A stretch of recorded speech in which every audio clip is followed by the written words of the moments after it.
In recent years, the internet has allowed artists to easily publish and distribute their works all around the world. From video games to comic books, many creators start this way, and some of them even manage to gather some worldwide recognition.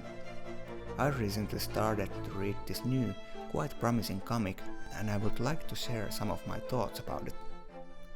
So let me introduce Mieruko-chan, a Japanese horror comedy web manga drawn and written by a guy named Izumi Tomoki. Originating from Twitter and Pixiv, and almost year and 15 chapters later, it is already managed to gather fairly sizable following. The story is about a girl named Miko, who suddenly starts to see ghosts. Reason for this is a complete mystery, and us readers are just as left in the dark as Miko. I see dead people. Stories about people seeing spirits is nothing new, but Mieruko-chan takes the concept to a bit different direction. In Mieruko-chan, Miko is just your everyday high school student who tries to live her everyday life, avoiding and ignoring the ghosts around her, while pretending everything is fine. This creates both the comedy and horror aspects in the series. Others can't see ghosts, so Miko can't really open up to others. This makes her rather sympathetic. Drawings in Mieruko-chan are quite nice looking, even if they're a little bit simple. Human characters are clean looking, especially compared to the monsters, which are often drawn like messy, rough sketches. I really enjoy the visual designs of these things.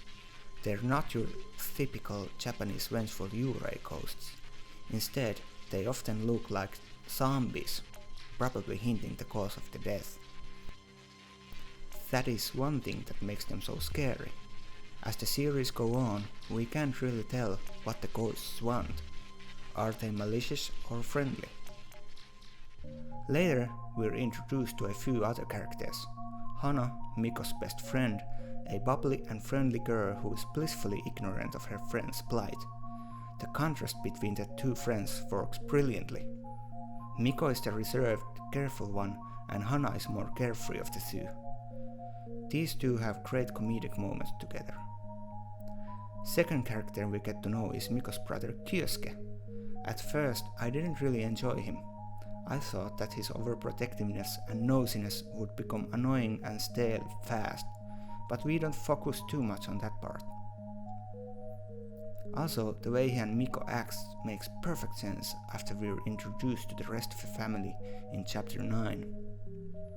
Latest character introduced to readers is Miko's schoolmate Julia. Just like Miko, she too can see ghosts. But instead of fearing them, she sees it as a special power. I can see few people not liking her. She feels like she's from a totally different series, being very competitive and trying to prove herself.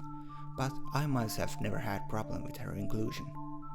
In her recent chapters, she seems to mellow out somewhat and getting more friendly with the others. Huh? I like that, huh? First few chapters are rather episodic. Miko often gets pulled in a tricky situation where she manages to avoid them completely, and in the end there is often some simple moral. Recent chapters, however, have shown more traditional story and continuation. Miko is starting to get a bit more active, trying to do something for her problems. In chapter 11, she asks help from a very benevolent looking shrine god who decides to help her 3 times.